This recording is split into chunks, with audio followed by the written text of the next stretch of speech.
Hey guys, it's Chris again. I just want to do a quick follow-up video to show you guys another thing that I did with this packaging. Obviously, I needed to create a front and a back of the packaging, and I tried to emulate some things with the layers. I tried to do a few little tricks in Rhino that would allow me to have the exact same perspective view that I have with the front and the back. And while you can certainly create, on your shaded views, while you can certainly create the front and the back of an object, like I could certainly add a decal to the back of that.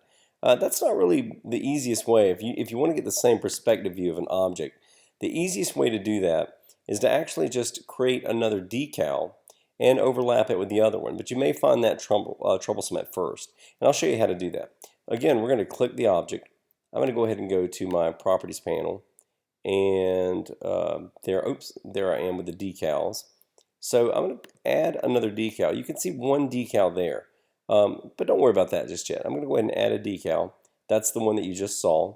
And I'm going to add another one, and this is going to be the front. So I'm going to go ahead and add the decal to the front, and this is the front of that packaging.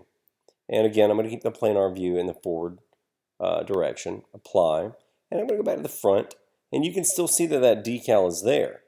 So, because I've got it rendered, of course, I've got it in render view mode. If you look at that, it's certainly selected on rendered. But we're not going to worry about that. I'm just going to drag it, and I'm going to go ahead and bring this over here, and it's going to overlap that, okay? It's going to overlap that view. Again, what I want to do, now that I've got that back overlapped, I probably won't need that angular view that I had the issue with earlier in the previous video where I was getting a bitmap right around that corner right there. Let's take a look and see if we do have that issue. Click off of that. Yeah, we do. We have that bitmap issue. So let's go ahead and fix that. I'm going to go ahead and click on that. Go ahead and click on the decal.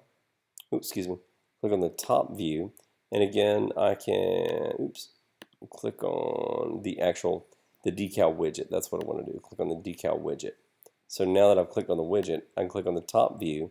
Click only on the decal widget right here. That's what that box is up there. Go back to front, and again resize that by holding Shift and Option just a little bit. Again, in all honesty, my packaging is going to have some bleed on it anyway, so this is fine. And what I'm going to do is I'm going to go ahead and go back to clicking it, click off that widget, go back to the top view so that then I can not highlight that and the widget is gone too. If I go back to perspective view, there it is, and it's nice and clean. Again, I'm going to view that capture to file, because that is a great way to actually save something. It's a great way to have a really, really nice illustration and a nice render all of a sudden. It's just great. I saved mine to 6,000, of course. I'm going to apply that. I'm going to go ahead and save it to let's see, the rendered pings. We're going to save that as the bomb back. It's the bombardiers. Let's save it as the bomb back. And it's probably going to say, you replace that. Yes, I do.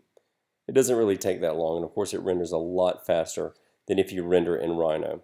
But anyway, that's an example of how to add, oh, yeah, we talked about that. Let's say you wanted to have a multi. You wanted to see the front or the back, okay? Let's say you wanted to do one, but you made a slight change. You want to save the front and the back. Watch this. If I click the decals, in my planar view, I can make that transparency at 100%. And then it's going to show what's behind it, which is the bombardier's back right there. That's what's behind it. So that's how you fix that issue right there with Rhino. You actually go ahead, instead of doing it layer after layer or front and back, if you want to achieve that same effect, now you notice it shrank it down once I did that. Once I deselected that in that window, it shrank it down.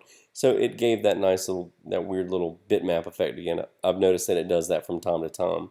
But if you do it normal and you do it in order and you're not going back and deselecting and reselecting, you'll be fine with that. Anyway, I hope this has helped you guys out. I certainly would have liked this tutorial when I started today.